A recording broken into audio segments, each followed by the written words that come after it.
আর এবার নজর রাখবো মহেশতলার দিকে। মহেশতলায় সেখানে রাতে বাড়ি ভাঙচুর করা হয়েছে, এমনটা অভিযোগ সামনে আসছে।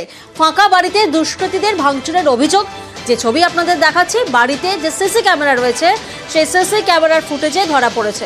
বাড়ির মহিলা তিনি নজর দিয়েছেন, কাউন্সিলরের ঘনিষ্ঠদের বিরুদ্ধে অভিযোগ সামনে আনছে।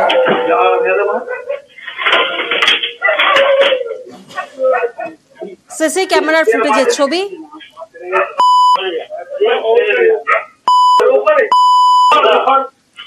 আর অভিযোগ কাউন্সিলরের ঘনিষ্ঠদের বিরুদ্ধে।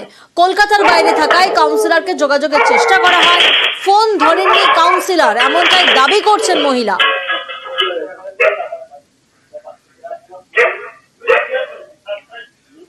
বলছে আমি কোথায় যাবো বলুন, কোথায় যাবো? আপনারা আমাকে একটা রাস্তা পার করুন, আমাকে সাহায্য করুন যাতে আমি ছেলেকে নিয়ে এখানে বাঁচতে পারি। আমাকে সাহায্য করুন, আমি খুব অসহায়, খুব অসহায়। আপনারা আমাকে সাহায্য করুন, আপনার কাছে আমি সাহায্য চাইছি, আপনারা আমাকে সাহায্য করুন।